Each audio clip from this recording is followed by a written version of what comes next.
Hello everyone, and welcome back to another video. Today we're back again with the weekly WandaVision reviews. Today reviewing Season 1, Episode 4. What was the episode called? I think it was called We Interrupt This Program or something like that. I think that's so. what it was called. But yeah, WandaVision Season 1, Episode 4 review. So I would say that, I guess just to get straight into it, that this episode was basically a kind of like a plug hole sort of thing. Like it wasn't exactly like a huge progression in terms of story, but we got like a lot of answers to a lot of things that we wanted answers to, which is good. So yeah, I guess let's just get straight into it. So what did you think of the episode? Well, I think, are we doing the spoilers now, or just doing non-spoiler thoughts?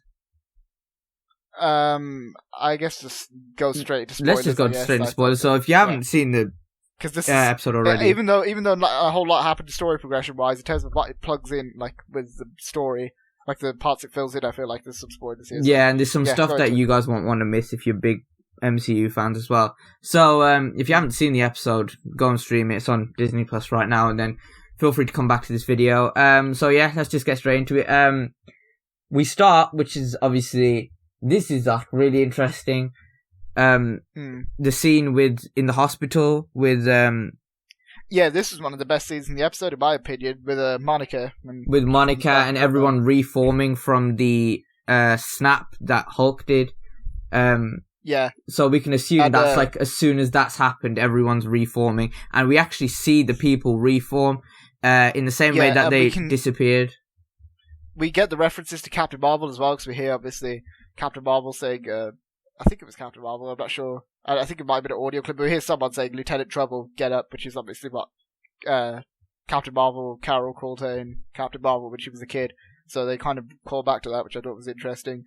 But I thought that scene was actually really good, because it was like what Far From Home should have done, in my opinion, where it actually like addresses the blip seriously, like in a serious way. It's not kind of making fun of it or making a joke out of it, which is, I thought that's like something that's plagued the MCU in a lot of ways before, like when they have something super dark and they feel like we need to have something fun to lighten the mood. One of the biggest examples of that was, after Infinity War, when they released Ant-Man and the Wasp. I would have preferred if we just went from like the dark ending of Infinity War straight to the dark like beginning of Endgame. That would have made me a lot happier, but I guess we can't always have that. But it was good that they were taking it seriously in this, and it was a lot more interesting in my opinion. Yeah, and I was quite surprised to see that within the first 10 seconds of the episode we were getting some Endgame callbacks, really, with the snap and stuff. I thought we'd see it eventually, but I wasn't really expecting to see it right off the bat. It just sort of caught me off guard, and it's kind of like a lot of things in this episode, and I thought it was really good with that scene to see the snap from someone else's perspective and a different perspective, because obviously in Endgame we only saw it from the hero's perspective and how they brought everyone back and it was all positive, but now we see it from a much more negative perspective where hospitals are number one, overcrowded, and obviously Monica's mom has passed away in the time that she Maria is gone. Rambo, who's obviously the character from I think Captain with cancer Marvel. that they said. Yeah. So I think so. Yeah.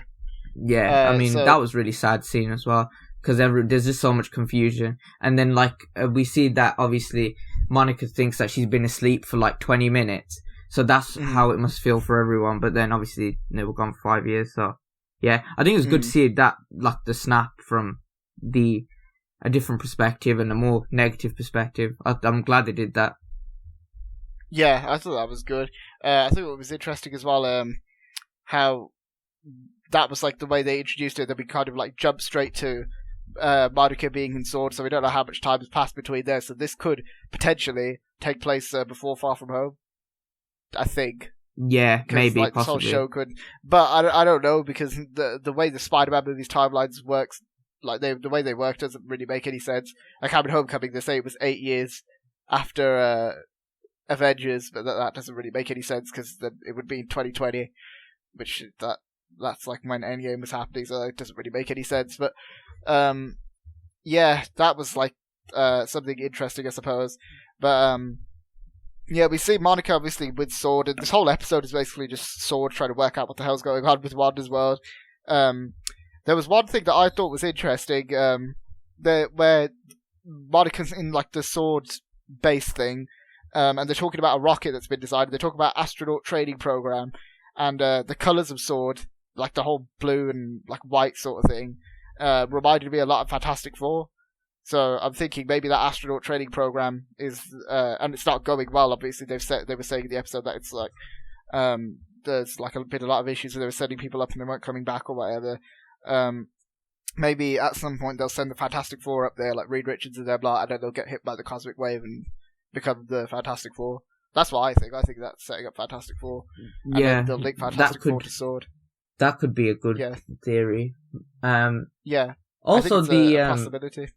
The new director of Sword, I don't remember his name. He didn't really seem like a very memorable character. He was just sort of like your typical, maybe like just stereotypical director of a company. Oh, Tyler Haywood, I think was his name. But I feel like director of Sword. Yeah, I feel like there's something going on there, like behind the scenes. I feel like he doesn't seem like 100% legit to me. I don't know if that's just me, but I feel like he doesn't really seem 100% legit. So I feel like maybe in the future we could see him. I don't know.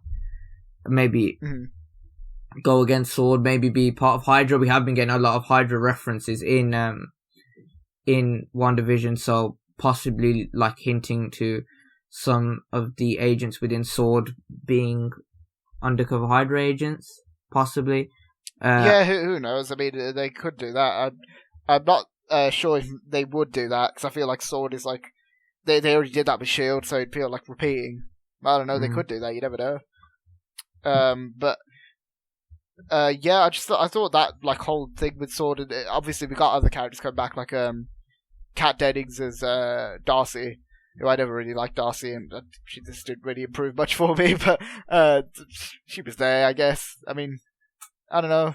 What did you think about Darcy in this episode working for Sword? I thought that wasn't like the biggest fan. I mean, same old Darcy, really. It's a bit annoying, but I feel like that's a character. Her whole character is based off sort of being annoying. And I think they carried it on like well. Like it wasn't like a switch where she was just like they made like a completely different character. She was still like the same Darcy from the Thor movies. Yeah, and, same dopey. Well, she wasn't as like dopey in this. I don't know. I never really liked that character. I always thought she was a little annoying. I mean, she seems like she's the one who's like cracking this sort of mystery throughout this whole episode. So I think that's one character. One character I did like though that I thought they improved was Jimmy Woo, because like Jimmy Woo, I thought he was okay in Ant-Man. Like I didn't really remember much of him, but I thought he was actually kind of funny in this episode. From time to time, I thought he was like a pretty good character. He's interesting enough. And also they did that thing where he like did the magic trick with the car. That was kind of cool. I think it's because he's getting more screen time. Because he's a good actor. I've seen him in a few like comedy shows. He's a good actor, and I think he'll fit in well. And I think obviously in Ant-Man 2 he didn't have much screen time. He had like about 5 minutes at most, maybe a bit more at the end. But obviously now here he's going to get a lot more screen time, a lot more focus. So it's going to allow his character to be more developed. And the more like interesting thing about his character this episode is his missing persons case, who he's looking for. We don't learn who he's looking for. He's obviously an FBI agent, so it's going to be someone who isn't really in like, I don't know, is not like high on a list. Like it won't be a superhero or anything. But but he'll just be like a side character sort of speculations that I've seen and that we talked about is that it might possibly be Ralph, which is obviously the husband of Agnes, and the main contender for Mephisto right now. Potentially. We haven't seen anything from him yet, or who he is, got any information except for his name's Ralph. So maybe it could be him. I guess we'll find out. I guess we'll have to wait and see. Yeah, because I don't think that they're going to address that anytime soon. I think we'll have to wait a bit before we get any sort of explanation on that. I think that it was pretty like interesting. They didn't bring that up though, and they didn't really go anywhere with it. But there'll be obviously just from that point on, like after we see Jimmy and Monica talk to each other, it's basically just them just kind of filling in the holes. The only thing that I could think of that was like of significance was the thing where they said about Darcy was saying that someone's censoring the broadcast. So obviously, I don't think Wanda would have any reason to. Actually, I guess technically Wanda is, because she's like when she's rewinding time and cutting stuff back. I guess maybe that's.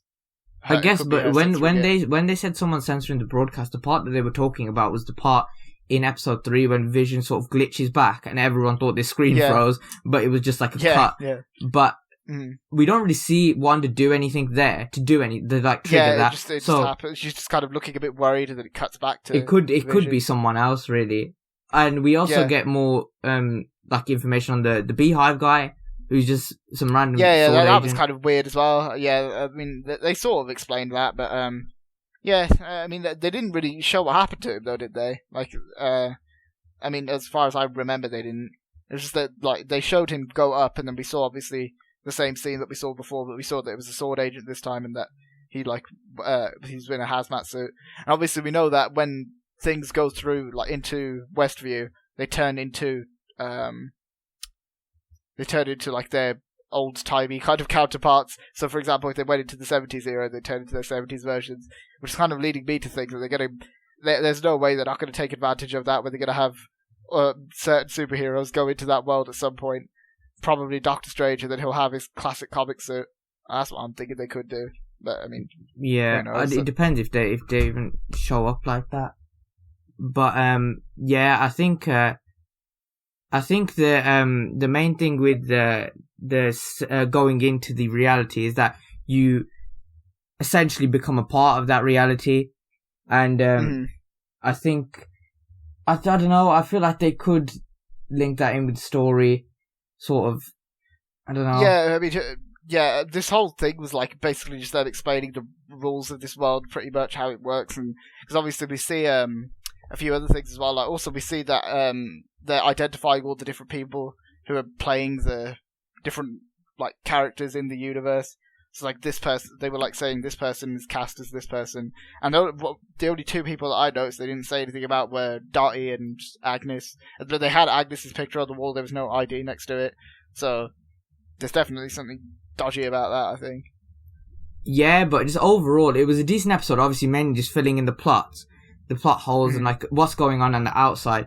And with the episode just sort of ends with the same as the last episode, but obviously from Monica's point of view instead of Wanda's. And we see a lot more sinister side to Wanda and stuff. But she throws Monica out the universe and all that sort of stuff. Yeah, I thought it was overall, I thought it was a good episode. Like the stuff that they showed, the stuff they explained was interesting. We saw also the Dead Vision. That was the like last thing that I could think of that was like really important.